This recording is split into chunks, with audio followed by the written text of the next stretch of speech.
एकांकी की विकास यात्रा। अच्छा, हाँ, एकांकी कर रहे थे, उसकी विकास यात्रा हम कर रहे थे। तो एकांकी पूरा समझ में आ गया आपको? एकांकी क्या होता है? बिल्कुल उसमें कोई डाउट तो नहीं है ना किसी को? No ma'am. अरे अरे, कहाँ चला गया? तो एकांकी की विशेषताओं में हमने क्या क्या लिखा था, कोई बताएगा?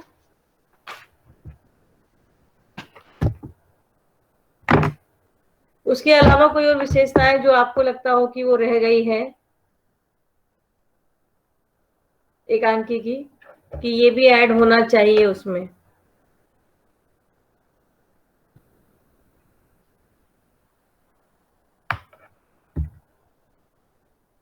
क्या बात है, सब चुप हैं? आवाज आ रही है ना मेरी?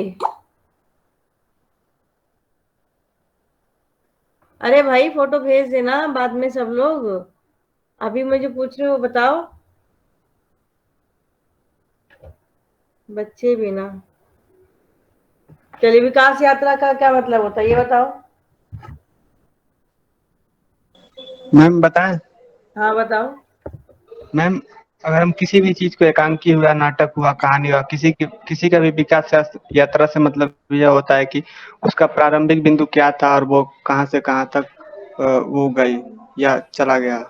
किसी भी एकांकी हुआ तो वो कहाँ से प्रारंभ हुआ, कैसे प्रारंभ हुआ था और उसके बीच में क्या क्या है, कैसे वो मतलब लास्ट तक गया था, ये होता मैम। ठीक है, हाँ, वही है, किसी किसी के पैदा होने से लेकर उसके बड़े होने तक का क्या, किन किन चरणों से, किन किन परेशानियों से गुजरा है, उसे हम विकास के अंतर्गत लेके आते हैं। ठीक है।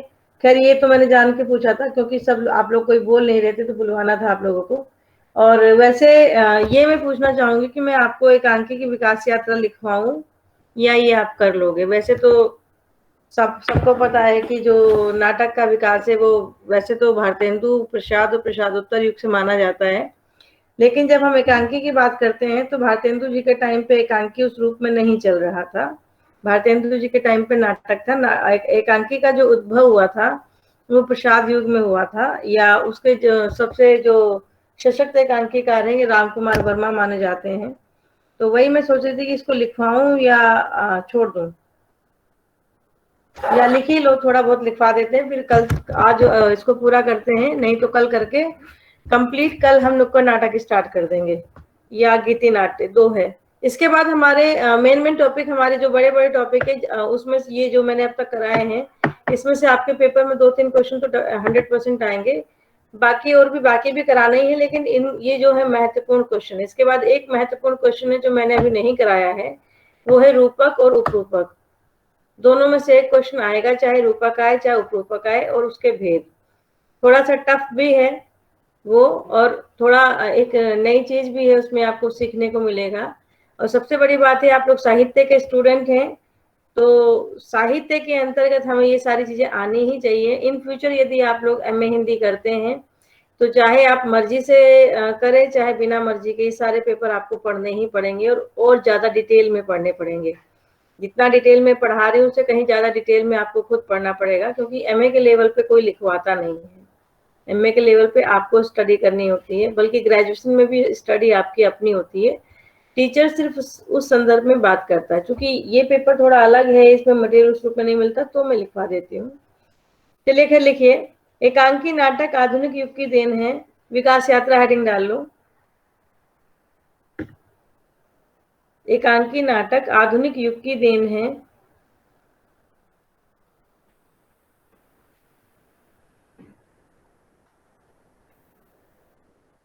आधुनिक काल में हिंदी नाटक पर्याप्त मात्रा में लिखे गए हैं।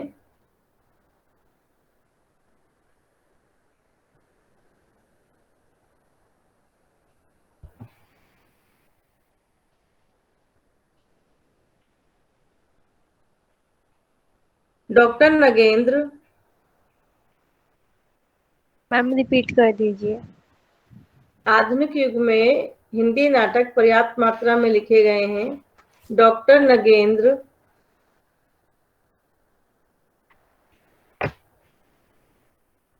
ने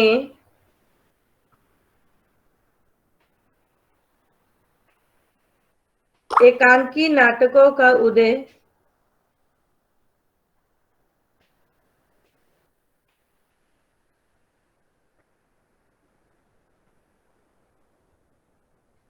एकांकी नाटकों का उदय जयशंकर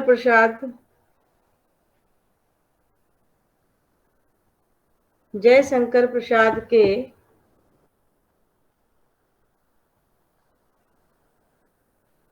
एकांकी एक घूंट, प्रसाद जी की एकांकी का नाम है एक घूंट, से माना है।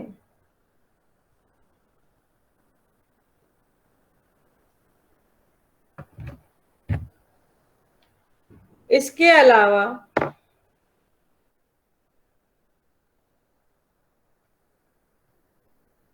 डॉक्टर रामकुमार वर्मा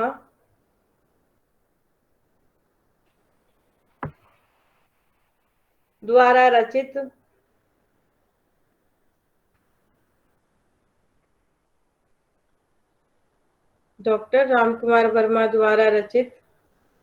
बादल की मृत्यु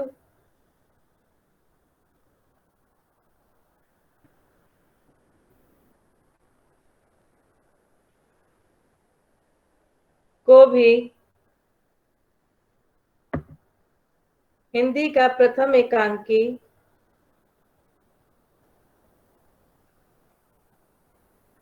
बादल की मृत्यु को भी हिंदी का प्रथम एकांकी माना जाता है। तो यहाँ पर आपको दो चीज देखना है।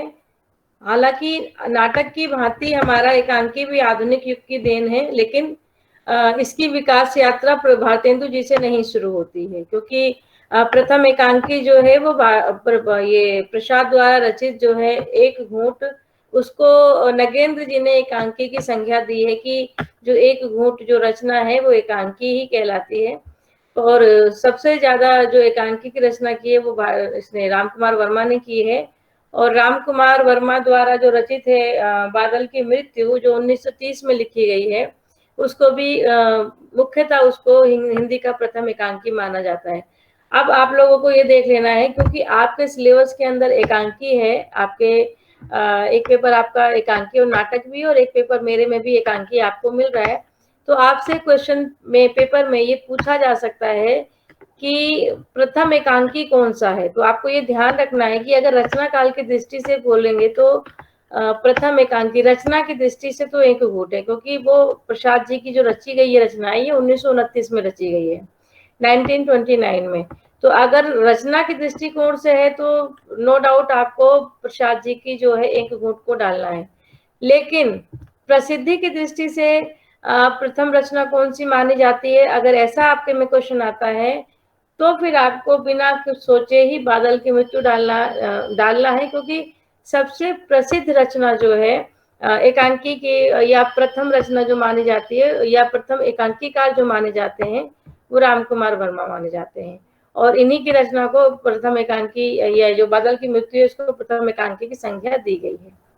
तो ये चीज आपको याद रखना है अपने एंट्रेंस के बेस पर भी, क्योंकि उसमें अब हम लोग क्या करते हैं, हमारे दिमाग में आता है कि प्रथम एकांकी, जहां भी आप पढ़ेंगे आपको रामकुमार वर्मा की बादल की मृत्यु को ही प्रथम एकांकी लोग बोलेंगे अधिकतर, लेकिन रचना काल की दृष्टि से इनका नहीं। रचना काल की दृष्टि से ये प्रसाद जी की एकांकी जो है एक घूंट उसको माना जाता है, परंतु कई लोग उसको एकांकी मानते भी नहीं है। उनका ये कहना है कि इसमें एकांकी वाले सारे गुण नहीं है, बल्कि ये एकांकी से एक बड़ी रचना मानी जाती है।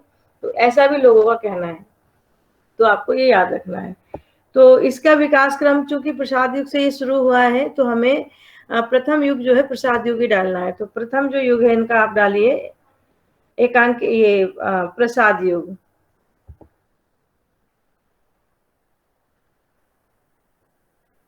एकांकी का विकास आपको भारतेंदु युग से ना करके प्रसाद युग से करना है। लिखिए, जयशंकर प्रसाद इस युग के प्रतिनिधि रचनाकार हैं।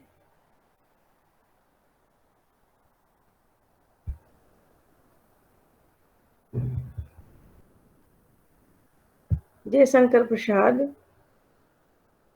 इस युग के प्रतिनिधि रचनाकार हैं।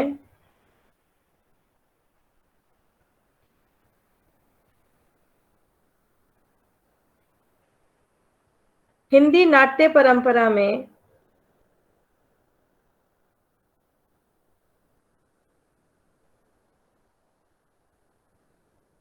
हिंदी नाट्य परंपरा में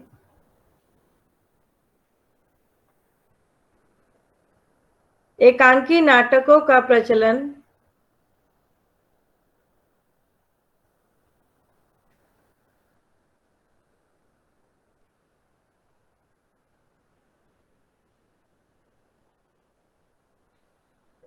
हिंदी नाट्य परंपरा में एकांकी नाटकों का प्रचलन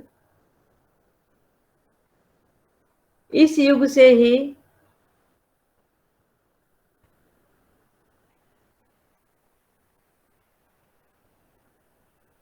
माना जाता है।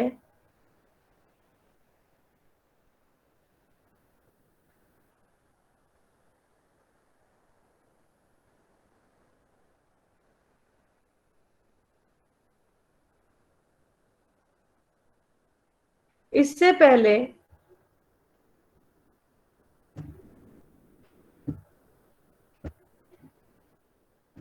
पहले छिटपुट प्रयास ही हम इससे पहले छोटे मोटे प्रयास ही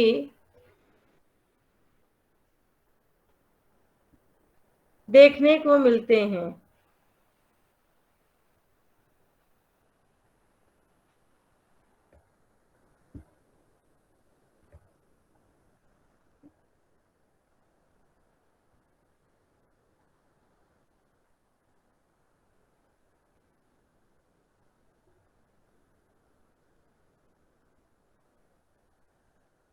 जैसे बद्रीनाथ भट्ट के एकांकी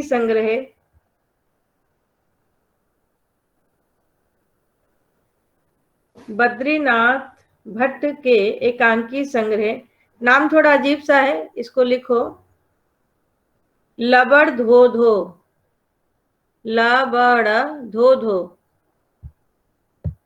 ये एकांकी संग्रह का नाम है।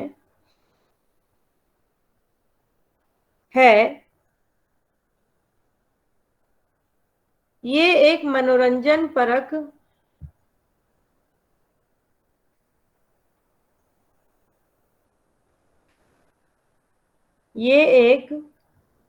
मनोरंजन परक प्रहसन है। प्रहसन का मतलब समझते हो?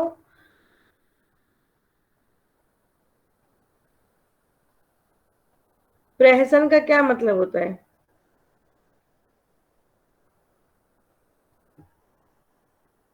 नाट्य रासक का क्या मतलब होता है? बेटा आप लोग नाटक वाला पेपर पढ़ रहे हो, ये मेरे पेपर का हिस्सा नहीं है, लेकिन जो आप नाटक पढ़ रहे हो, नाटक और एकांकी जो आपका मेन पेपर है, उसकी बात मैं कर रही हूँ। उसमें आप नाट्य रासक भी पढ़ रहे हो, उसमें आप एकांकी भी पढ़ रहे हो, आप उसमें लास्य रूपक भी पढ़ रहे हो। बेटा आपको इसका अर्थ मैं आपको बता भी चुकी हूँ। गलत बताओ सही बताओ, लेकिन बताओ तो सही।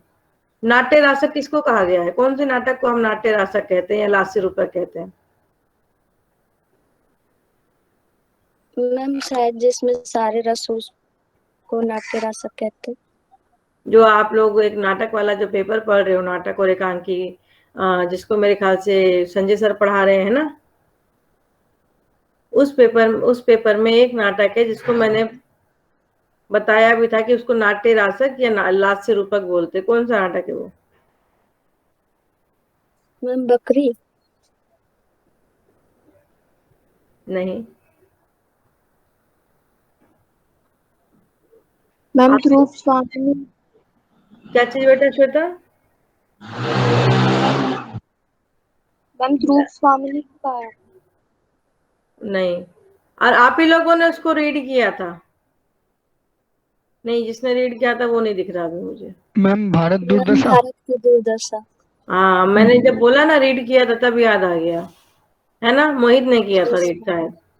Yes ma'am. उसको मैंने उसमें लिखवाया भी है ना। और मैंने ये भी बताया था कि लास्य रूपक और नाट्य रासक इसको क्यों कहा गया है।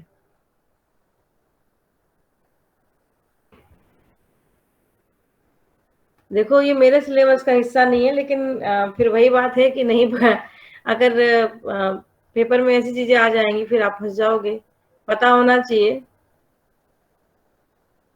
मोहित, आपने रीड किया था शायद, आपको याद है कुछ? मैम क्योंकि इसमें गाने वगैरह है। गाने वगैरह, चलिए पूजा से मैंने पूछा नहीं, पूजा को इसका पूरा आइडिया था, शायद इसने ध्यान दिया था। जिसमें नाटक हो उसे हम लास्य रूपक या नाट्य रासा कहते हैं, और जिसमें बिना गाने के मनोरंजन ज्यादा हो, हंसी मजाक ज्यादा हो, उसे हम प्रहसन कहते हैं। व्यंग्य जिसमें ज्यादा पाया जाए उसे हम प्रहसन कहते हैं। तो ये एक प्रहसन था, इसमें व्यंग्य जो ये संग्रह का नाम मैंने लिखवाया है, ये प्रहसन संग्रह भी इसको हम कह सकते हैं, क्योंकि इसमें व्यंग्य ज्यादा था। और इसको इस मतलब जो प्रसाद युग में ही, उससे पहले जो हमें एक दो जो चुटपुट रचनाएं देखते हैं, उसमें से ये एक प्रहसन संग्रह या एकांकी संग्रह भी आता है, जिसका नाम है लबड़ धोधो, और जिसके राइटर का नाम है बद्रीनाथ भट्ट। मैंने नाम इसलिए आपको लिखवाया है बाकी नाम छोड़ के, एक तो इसका नाम थोड़ा अलग सा है, आपको ये याद रह सकता है, ठीक है। और अगर आपको थोड़ा अलग सी चीजें लोगों को ज्यादा याद होती हैं, सेम चीजें नहीं होती, तो वो आप उसको याद कर लें। लबड़ धो दो, थप्पड़ धो दो मत लिख देना, ये याद रखो। और इसके राइटर का नाम है बद्रीनाथ। फिर इसके बाद हम आते हैं यही मतलब प्रसाद युग में ही हम देखते हैं। आप इसमें फिर चाहें तो वही लिख दें कि प्रसाद जी की जो प्रमुख एकांकी है उसका नाम क्या है। प्रसाद जी का कौन सा प्रमुख एकांकी है? कुलदीप, दिमाग यही है? Himanshu? Yes ma'am, yes ma'am ma'am, ये यही है। एक घूंट। एक एक घूंट। घूंट, यस मैम। बहुत आई मीन क्लास में नहीं हो, क्या बोलूं मैं, कुछ नहीं, ठीक है। टाइफाइड वजह से नहीं बोल रहा मैं ज्यादा। क्या कह रहे हो बेटा? मैम मेरे टाइफाइड हो रखा मैम। अच्छा अच्छा, फिर बेटा आप आराम करो, मत बोलो प्लीज, सॉरी। फिर आप यही लिखिए कि इसके अलावा प्रसाद जी का एक घूंट जो है प्रमुख एकांकी या प्रथम एकांकी में, एकांकी नाम, एकांकी के रूप में प्रसिद्ध है। मैम मनोरंजन के बाद क्या लिखना था? मैंने आपको उस समय लिखवाया था मनोरंजन परक प्रहसन संकलित है।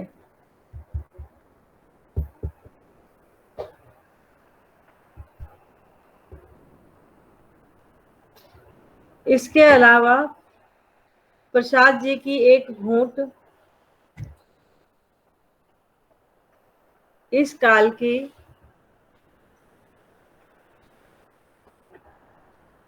प्रसाद जी की एक घूंट इस काल की प्रसिद्ध रचना है।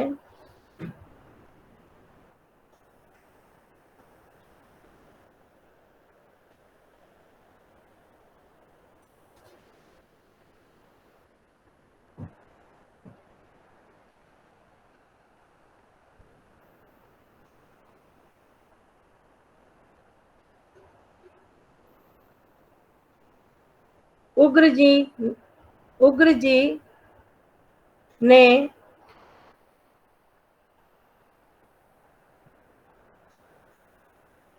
समसामयिक परिस्थितियों का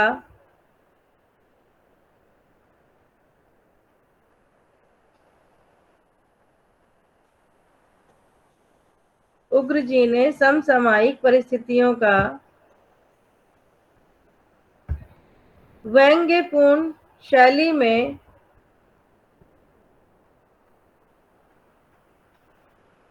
विश्लेषण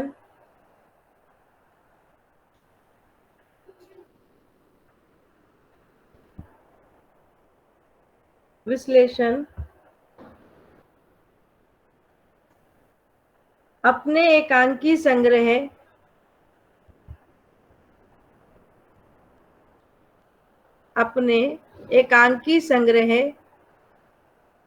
चार बेचारे में किया है। चार बेचारे में किया है।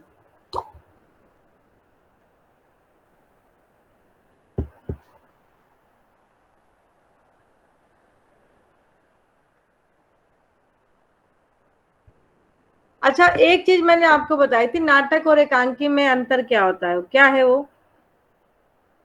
मुख्य रूप से नाटक और एकांकी में क्या अंतर है?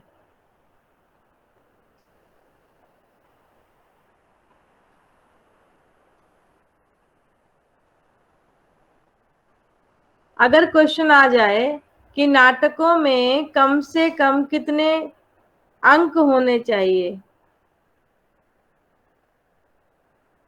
कुछ ऐसा बताया है मैंने आप लोगों को? मैम एकांकी में तो 1 अंक होता है ना, जैसे नाटक में आपने 3 बताए थे। जी हाँ, यही मुख्य अंतर है। मैंने जान के पूछा है कि अगर बाई चांस क्वेश्चन आ जाए, ये तो हमें पता चल गया भाई कि एकांकी के जो नाम से ही मैंने आपको बताया कि आप याद कर लो कि जिसमें एक ही अंक हो उसे एकांकी कहते हैं। अगर ये क्वेश्चन आ जाए कि नाटक में कम से कम कितने अंक होने चाहिए, तो 3 अंक आपको याद रखने चाहिए। वैसे तो जब हम रूपक के भेद करेंगे तो उसमें उसके एक भेद में हमारा नाटक भी एक भेद, रूपक का ही एक भेद है, तो हम रूपक को ही नाटक भी कहते हैं। तो उसे आप रूपक को कहीं आप रूपक अलंकार मत समझ लेना, रूपक बिल्कुल डिफरेंट है, वो मैं आपको करवाऊंगी और वो आप जरूर करना, क्योंकि उसमें से पेपर में काफी कुछ आएगा। पेपर से मेरा मतलब है वो नेट वेट की तैयारी जब आप लोग करेंगे तो काफी कुछ आप लोग उसको समझ लेंगे। अच्छा है, और वो करना भी चाहिए हमेशा। मैंने जिन भी बच्चों से पूछा है रूपक क्या होता है, तो 99% बच्चे बोलते हैं रूपक एक अलंकार होता है और उसके 2 भेद होते हैं। आप भी यही बोलते? चलिए फिर कोई नहीं, मैं थोड़ा थोड़ा ही लिखवा रही हूँ। तो यहाँ पर आप मतलब मैंने प्रसाद युग का थोड़ा सा ही लिखवाना है, इसके बाद इसी में आप कंटिन्यू कीजिए। इस युग के एकांकीकार, प्रमुख एकांकीकारों में, इस युग के प्रमुख एकांकीकारों में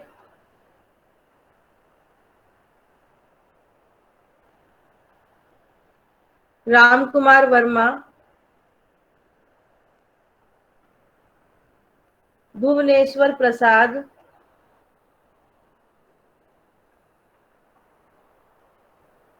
गणेश प्रसाद द्विवेदी,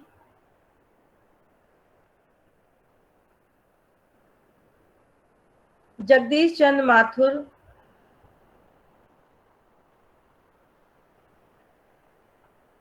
तथा उदय शंकर भट्ट प्रमुख हैं। मैम जगदीश चंद्र माथुर तथा उदय शंकर भट्ट प्रमुख हैं।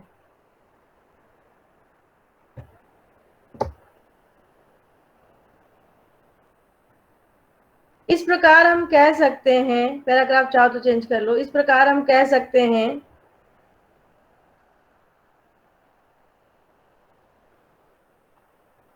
कि सही अर्थों में एकांकी का उद्भव और विकास,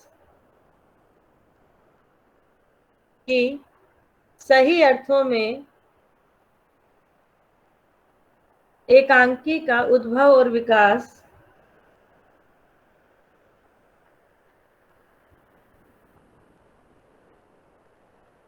इसी युग में हुआ,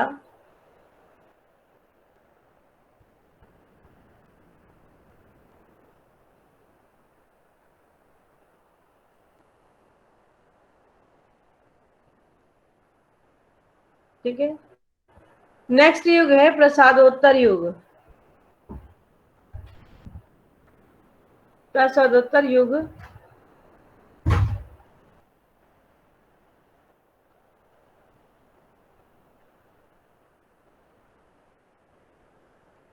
मैम पहला वाला भी तो प्रसाद युग ही था ना मैम? पहला प्रसाद था, प्रसादोत्तर। मैम ओके मतलब मैम। उसके बाद वाला। जी, ओके नाम के मैम। अर्थ को समझो कुलदीप, प्रसादोत्तर। Okay ma'am. उत्तर का मतलब है बाद हाँ में, मैम। पूर्व का मतलब है पहले। अगर मैं पहले पूर्व प्रसाद युग बोलूं ना, तो प्रसाद जी से पहले का। पहले का, और प्रसादोत्तर या उत्तर प्रसाद युग बोलूं तो प्रसाद जी के बाद का, ठीक है। Okay ma'am. और यही चीज आपका नाटकों में भी आएगा।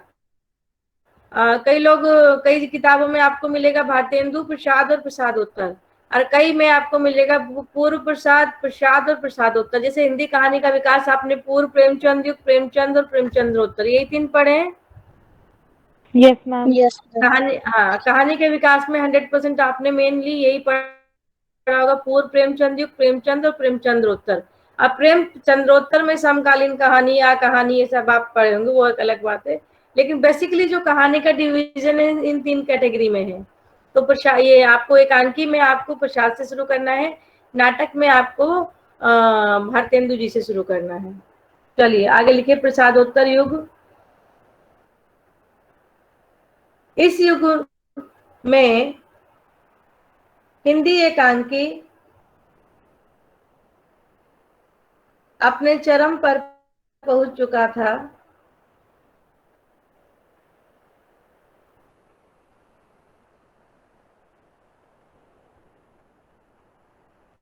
और भरपूर मात्रा में एकांकी लिखे जाने लगे थे।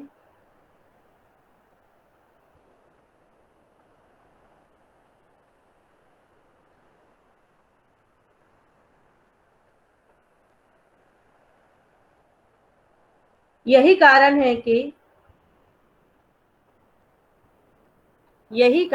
कि हंस पत्रिका का नाम सुना है आप लोगों ने?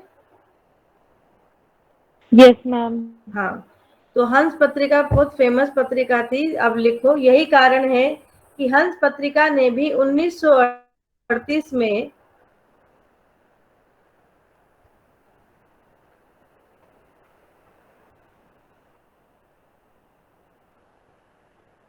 एक विशेषांक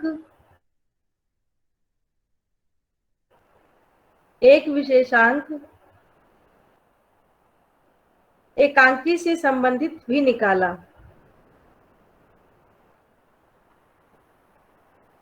एक विशेषांक एकांकी से संबंधित भी निकाला।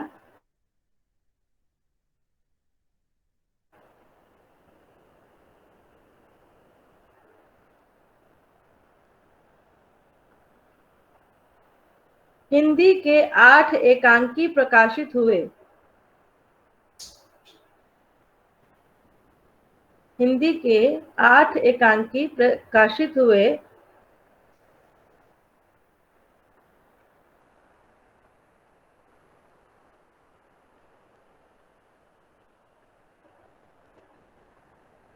जिस कारण एकांकी को लेकर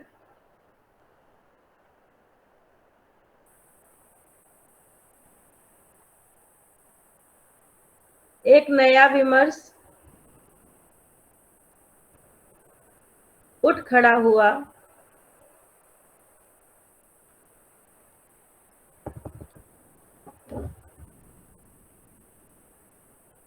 और एकांकी लेखन की तरफ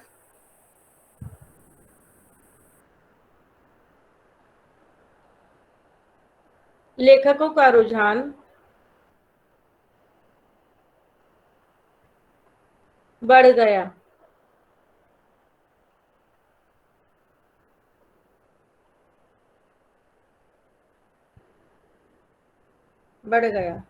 विशेषांक का क्या मतलब होता है नव्या?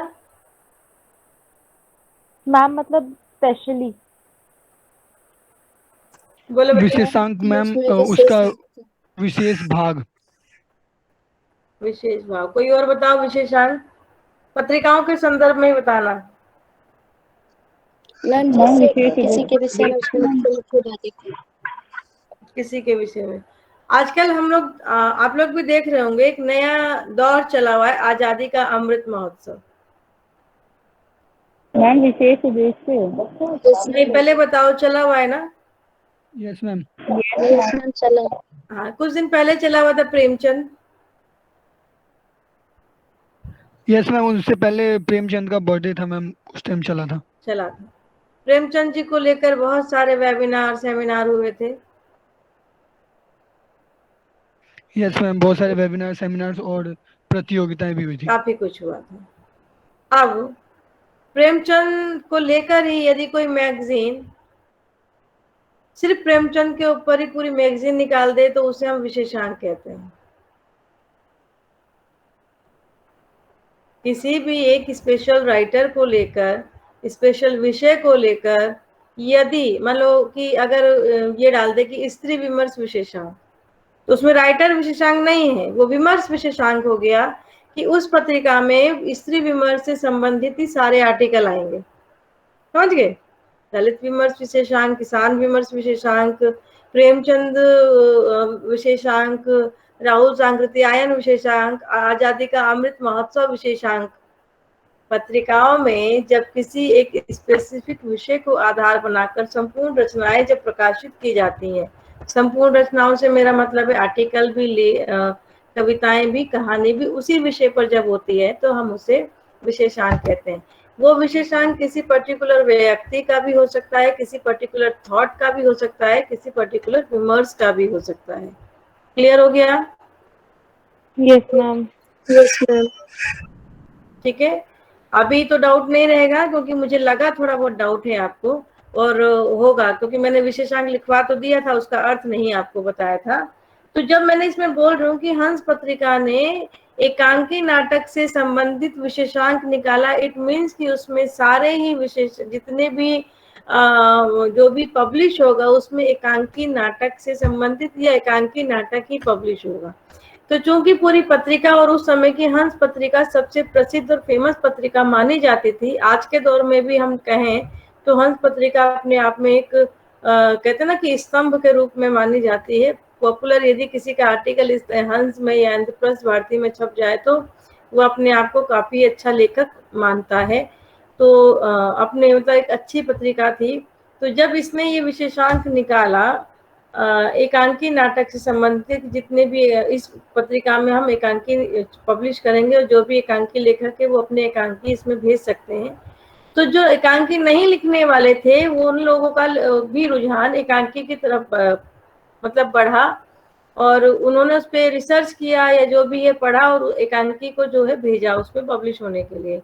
तो ये इसलिए देखिए, अगर आप जैसे अभी हमने काव्य पाठ जब कराया था, तो जो बच्चे इन्वॉल्व होंगे उनको पता होगा कि बहुत सारे बच्चे इंटरेस्टेड नहीं थे पहले, लेकिन चूंकि एक काव्य पाठ हुआ तो बच्चों का इंटरेस्ट बढ़ा कि हम भी काव्य पाठ कर सकते हैं। ठीक है, और कई का इंटरेस्ट इसलिए भी नहीं आया कि प्रतियोगिता तो है नहीं, इसमें प्राइज तो मिलेगा नहीं, तो ऐसी सिचुएशंस भी हो जाती हैं।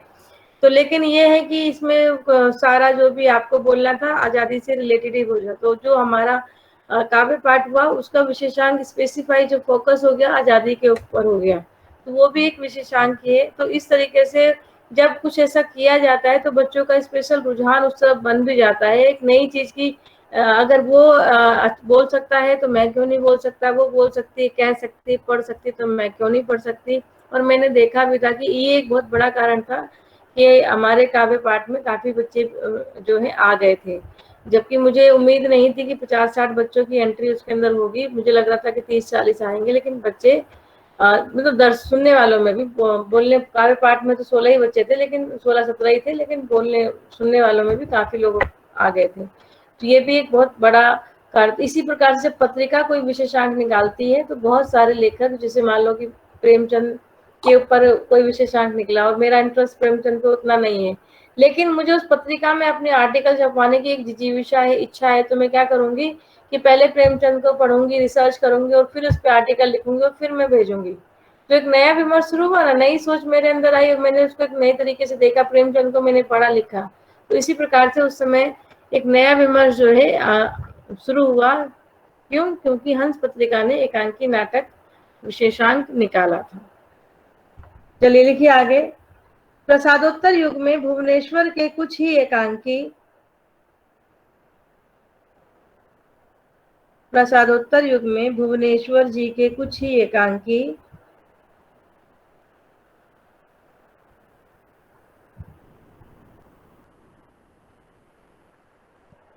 प्रकाशित हुए, जैसे तांबे के कीड़े। 99% यदि भुवनेश्वर जी का कुछ पूछा जाता है तो तांबे के कीड़े पूछा जाता है, यही कि तांबे के कीड़े रचना किसकी है। 99%, 1% कुछ और पूछ सकते हैं, लेकिन इनका यही फेमस है, जैसे तांबे के कीड़े, आजादी की नींद इत्यादि।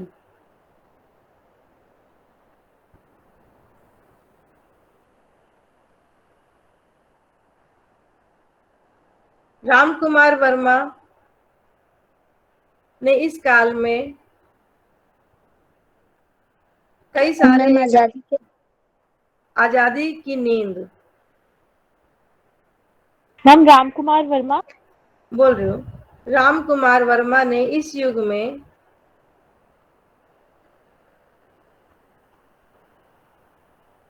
कई एकांकी लिखे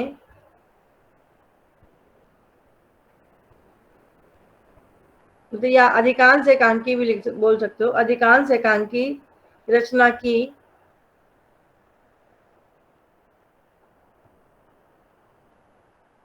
जिसमें प्रमुख है, एक तो आपके सिलेबस में लगा हुआ है, क्या नाम है उसका? मैम स्ट्राइक स्ट्राइक इनकी नहीं है, राम कुमार वर्मा की नहीं है। मैम दीपदान। दीपदान, जैसे हाँ, दीपदान, रेशमी टाई,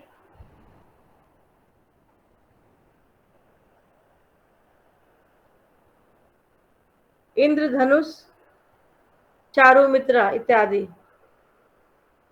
इंद्रधनुष, चारुमित्रा इत्यादि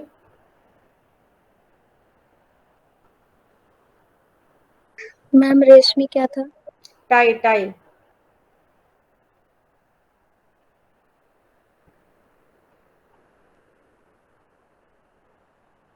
राम कुमार वर्मा जी के एकांकी का मूल स्वर,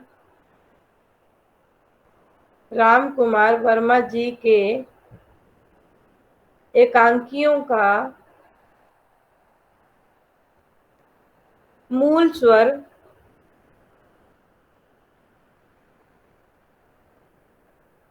मानवतावादी था।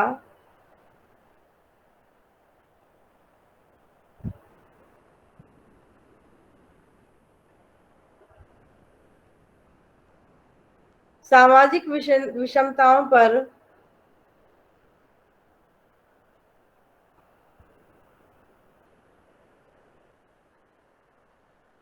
उन्होंने अपनी कलम चलाई है।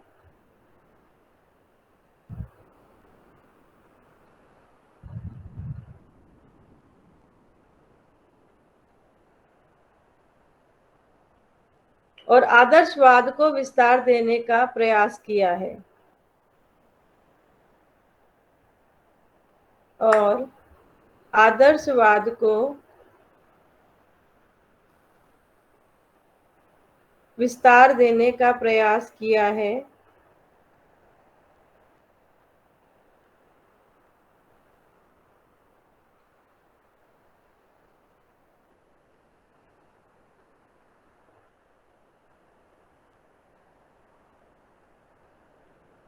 यही कारण है कि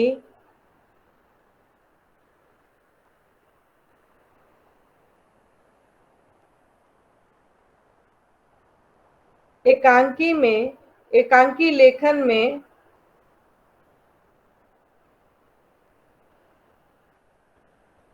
वर्मा जी का योगदान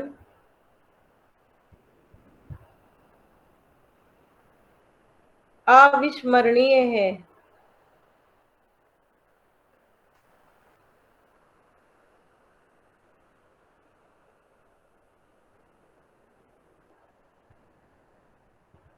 पैराग्राफ चेंज करके लिखो, इन लेखकों के अलावा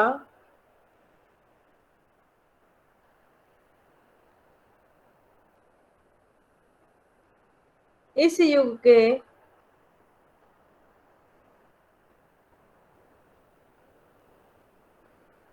अन्य प्रमुख एकांकीकार इस प्रकार हैं।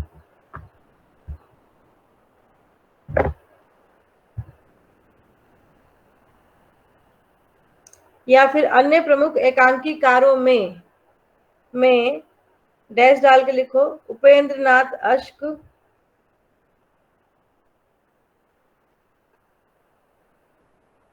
उपेंद्र नाथ अश्क,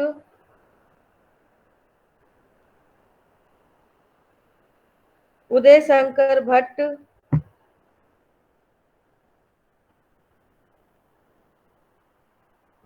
लक्ष्मी नारायण मिश्र,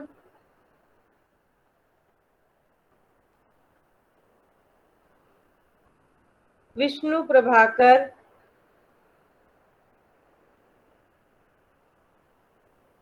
मैम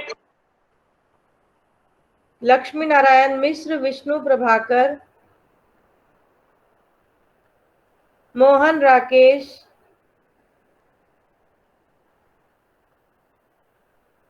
गिरिजा कुमार माथुर विशेष उल्लेखनीय हैं।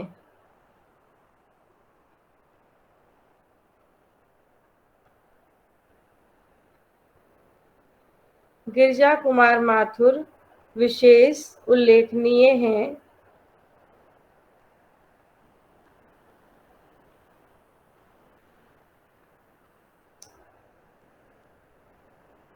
अगली हेडिंग है समकालीन एकांकी।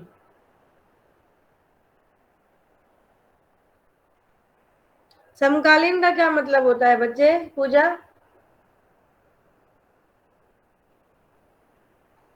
मैम जो इसी काल में, उसी दौरान मैम। दोबारा बोलो पूजा। मैम इसी काल में, इसी समय की। इसी काल में। कुलदीप तुमने क्या बोला था?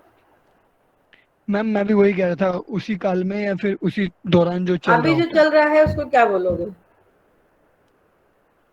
मैम ये भी समकालीन होगा, हमारा समकालीन होगा समकालीन ये। जो करंट में चल रहा है, तो इट मीन्स जो मैंने जो ये हेडिंग डलवाई है समकालीन एकांकी, मतलब अभी आप पिछले आसपास के दौर में 15-20 सालों में कौन कौन से एकांकी लिखे गए हैं, 15-20-30 साल जो भी हैं उसका हमें लेके आना है। अभी करंट में जो है वो नाम है। जैसे कमलेश्वर जी की मृत्यु अभी कुछ साल पहले हुई है, तो यदि उन्होंने कुछ एकांकी लिखा है तो वो आपका समकालीन में, मतलब जो लेखक या तो अभी पिछले कुछ सालों में जो गुजरे हैं या जो लेखक अभी जिंदा हैं लिख रहे हैं, वो सब आपका समकालीन में आ जाएगा। अब ऐसा एक अलग बात है कि कोई किसी लेखक की उम्र 100 साल है, तो वो अपने 100 साल की उम्र में कम से कम नहीं तो 2 काल तो देख लेगा।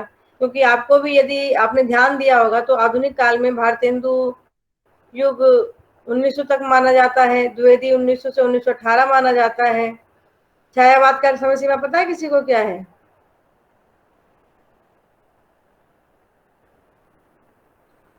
क्या मैम? अच्छा, भारतेंदु युग की समय सीमा क्या है? मैं ये कल लिखवाऊंगी। 35 साल। मैम 1800। बोलो पूजा। काल निर्धारण पढ़ा हुआ आपने आदिकाल में? हिंदी साहित्य का इतिहास आप लोगों ने पढ़ा हुआ है ना पहले? Yes ma'am. तो उसमें काल निर्धारण पढ़ा होगा आपने। मैम आदिकाल, मध्यकाल वगैरह। हाँ, आदिकाल का क्या समय सीमा है? टाइम पीरियड क्या है आदिकाल का? मैम 1850 से 1900 तक। आधुनिक नहीं, आदि। आदि मैम। हाँ, एक चीज है, हम हिंदी रचनात्मक लेखन में कंपटीशन कराने जा रहे हैं, ठीक है? और हिंदी साहित्य से संबंधित प्रश्नोत्तरी ही होगी। और मैं उम्मीद करती हूँ कि मेरी क्लास के 27 के 27 बच्चे उसमें पार्टिसिपेट करेंगे। मैम किसमें? रचनात्मक लेखन सोसाइटी की तरफ से एक प्रश्नोत्तरी होगा 14 तारीख को हिंदी दिवस के उपलक्ष्य में, ठीक है? 14 मैम या 15 को, जो भी डेट मैम वो रखेंगे। ऑप्शनल होगा? ऑप्शनल, हाँ बेटा, ऑब्जेक्टिव होगा। पूरी बात सुनो। और मैं मेरी ये उम्मीद करती हूँ कि मेरी क्लास के जितने भी बच्चे हैं, 25, 26, 27 जो भी हैं, वो उसमें पार्टिसिपेट करेंगे। वो लिंक पहले नाम मांगे जाएंगे, फिर उनका ग्रुप बनेगा, उस ग्रुप में लिंक डाला जाएगा और 15 मिनट के लिए वो लिंक ओपन रहेगा। 15 मिनट या 10 मिनट या 20 मिनट, जितनी देर में भी मेरे को लगता है या मैम को लगता है, जो भी उसको तैयार करेगा। अंजलि को शायद इस चीज का एक्सपीरियंस होगा, पेपर भी दे चुकी है अंजलि और श्वेता वगैरह, आप भी दे चुके होंगे कुलदीप, है ना? तो उसी दौरान आप उस क्वेश्चंस को करेंगे और उसमें जिसके जितने नंबर आएंगे, जितनी परसेंटेज आएगी, उसके हिसाब से उसको सर्टिफिकेट, और नहीं तो पार्टिसिपेशन सर्टिफिकेट तो सबको मिलेगा, ठीक है? तो साहित्यिक प्रश्नोत्तरी में आप लोग पार्टिसिपेट जरूर कीजिएगा, काफी डाउट्स आप लोगों के क्लियर होंगे। और अभी तो टाइम है, अभी कुछ तैयार नहीं हुआ, जस्ट अभी मैम ने ये बात रखी है मेरे सामने कि कोई बात नहीं मनीष, कोई बात नहीं, आप आए यही बहुत है, अभी थोड़ी देर के लिए ही सही। अब मैं लिखवा भी नहीं रही, जस्ट मैं वैसे ही बात कर रही हूँ। तो साहित्यिक प्रश्नोत्तरी में आप लोगों को, क्योंकि आप सब हिंदी के स्टूडेंट है, जेनरिक पेपर तो है नहीं कि कुछ दूसरे सब्जेक्ट के स्टूडेंट है और मैं फोर्सफुली बोलूँ, फोर्स तो खैर मैं आपको भी नहीं करूंगी। तो आप लोग साहित्य से रिलेटेड क्वेश्चन तैयार कर लेना और ऐसे ही क्वेश्चन पूछे जाएंगे। मैम फर्स्ट ईयर में हुआ था ये, हम लोगों का ग्रुप बना के था कि दो दो का। हम्म। हाँ मैम, उसमें थर्ड ईयर वाले भी थे, सेकंड ईयर वाले भी थे और फर्स्ट ईयर वाले भी थे, तीनों थे। मुझे याद है, मैं वहीं बैठी हुई थी। यस मैम, मैं और शिवा एक साथ थे, एक ही ग्रुप में थे। हाँ, और आप दोनों का पोजीशन भी आई थी कोई? नो मैम, हम लोगों की पोजीशन नहीं आई थी, हम सेकंड राउंड में पहुंच गए थे। और ये जुनैद इस भी बार आई थी। नो मैम, जुनैद ने शायद पार्टिसिपेट नहीं करा था उसमें, वो शायद मैम उसने पता नहीं करा था मेरे ख्याल से मैम। फिर जो भी है, याद मुझे ध्यान नहीं है, मैं थी, मुझे इतना याद है। तुम्हारा था किसी के साथ कॉम्बिनेशन, यस नाम से मैम। थोड़ा सा लग रहा है, पर मुझे इतना ध्यान नहीं है। आप लोग जब फर्स्ट टाइम में तब हुआ था कंपटीशन, पर वो था ऑफलाइन। यस वहां मैम, पे वो सर ऑफलाइन था। आपसे वो मेरे ख्याल से ये इन्होंने ही कराया, अनुराधा उसमें एंकरिंग कर रही थी शायद। मैम वो दूसरा था मैम, वो दूसरा प्रोग्राम था, वो तो कुछ और था। और मैम ये जो कंपटीशन हुआ था इसमें हुटर वाला था, कि जो हुटर बजाते हैं और जो सबसे पहले बेटा बजा देगा एम्फी वो थिएटर आंसर में पहले हुआ देगा। मैम इस टाइप का था। था ना? यस मुझे मैम, एम्पी याद आ थिएटर रहा में है, हुआ एम्फी था। थिएटर में हुआ था। क्वेश्चन किसने पूछा था? सर ने पूछा था शायद ना? यस मैम, शायद सर ने ही पूछा था, और शायद अनुराधा, यस मैम आप सही कह रहे हो, शायद मैं सही अनुराधा कह रही थी हूँ, वो। मुझे याद आ रहा है कि उसमें अनुराधा और नव्या शायद बोल रही थी, लेकिन सवाल दूसरे लोग कर रहे थे। एंकरिंग अलग चीज है, सवाल यस करने मैम। वाले सर थे। ठीक है। और वो मुझे याद है, और एम्फी थिएटर में हुआ था। वो तो बेटा था यस ऑफलाइन, मैम। है ना? इतना तो याद है, थोड़ा बहुत तो याद रखती हूँ बेटा। अब होगा ऑनलाइन, इसलिए वो विंडो खुलेगी आपकी 15-20 मिनट के लिए, जितना भी टाइम मैम बोलेंगी, जैसा उनको लगेगा। अभी मतलब उन्होंने सामने प्रस्ताव रखा है कि उनका इरादा है ऐसा करने का। अब वो होगा किस, 14 को होगा, 13 को होगा, 15 को होगा, ये मैं नहीं जानती, क्योंकि पखवाड़ा होता है ना, हिंदी पखवाड़ा चलता है, तो किसी भी दिन वो करवा सकती हैं। तो प्लीज हिंदी साहित्य से रिलेटेड जितने भी क्वेश्चन है, लाइक आप लोगों को आदिकाल का टाइम पीरियड नहीं पता, विडम्बना है। मैं आप मेरे लिए भी, आप लोग थर्ड ईयर में हैं बेटा, एंट्रेंस में बैठेंगे। बताइए आदिकाल का टाइम पीरियड क्या है?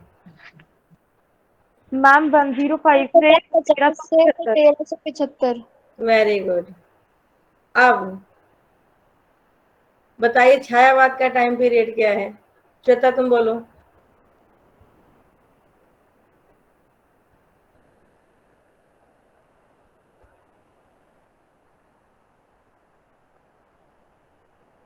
मैम छायावाद का मैम 1918 से मैम 1938 तक। 1918 से 38 या 36? Ma'am ma'am 36। 36 है। 36। 36 है। अब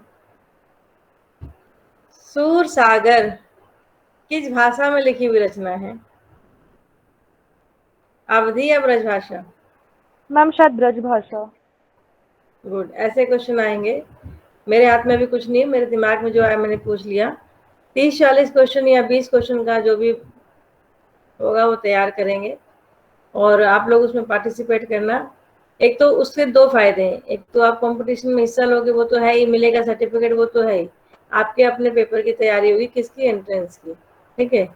और एंट्रेंस में आपका ऑब्जेक्टिव भी शायद कुछ क्वेश्चन तो आते ही होंगे, तो ये आप तैयार कर लेना। दूसरी बात, भारतेंदु युग, द्विवेदी, छायावाद, छायावादोत्तर के अलावा आपको ये भी पता होना चाहिए कि इसमें रामचंद्र शुक्ल का कैटेगराइजेशन क्या है, मिश्र जी का कैटेगराइजेशन क्या है, सबने अलग अलग किया है, जहाँ तक मुझे याद है, आपको पता होगा। उसके हिसाब से आप लोग इसका कैटेगराइजेशन करना है। आप मैम जो आदिकाल के अलग अलग नाम रखे थे उसके लिए बता रही हैं? आदिकाल के नाम बहुत सारे हैं, वो तो आरंभिक काल, प्रारंभिक काल से यस मैम। संधि काल, बीज वपन काल, ये सब भी आ सकते हैं। अभी तो रखा गया, अभी तो क्वेश्चन तैयार किए जाएंगे। मैं खुद से श्योर नहीं हूँ कि कौन कितने क्वेश्चन पूछेगा, कितने 50 क्वेश्चन आएंगे, 20 क्वेश्चन आएंगे, मेरे को नहीं अभी पता, लेकिन क्वेश्चन आएंगे। ठीक है। ऐसा तो आप लोग तैयारी करना इसलिए नहीं करना कि आपको सर्टिफिकेट लेना, इसलिए करना कि आप लोगों को एंट्रेंस में बैठना है। मेरा मेन मोटिव आप लोगों को बताने का यही है कि आप लोग अपने एंट्रेंस के अपने पर्पज से उसको तैयार करना। सर्टिफिकेट तो बेटा मिलता रहता है, आप लोगों ने इतने इतने सर्टिफिकेट लिए हैं कि मैं ही झटका खा जाती हूँ। और अभी मैंने किसी सर को, मतलब ये हुआ कि मैं रास्ते में, आज आपको भी पता बारिश हो रही थी, मैं कॉलेज जा रही थी और मैं आधे रास्ते से वापस आई हूँ। इतनी तगड़ी बारिश हो रही थी कि मेरी हिम्मत नहीं हुई, कार फंस गई थी, हस्बैंड छोड़ने गए थे और रास्ते से मुझे वापस ले आए, कह रहे कि चलो अब आज रहने तो कल चलना। कोई भी नहीं आ पाया था उस समय तक। मैं जब वापसी हो गई तब लोग पहुंच गए, लेकिन अब मेरी हिम्मत नहीं हुई जाने की। चलिए खैर कोई नहीं, मैं अटेंडेंस आपकी ले लेती हूँ, फिर मैं आपको छोड़ती हूँ। तो आप लोग अपने कंपटीशन की तैयारी करना। नीरज, ब्रिजित, मोहित, रानी, कविता, श्वेता,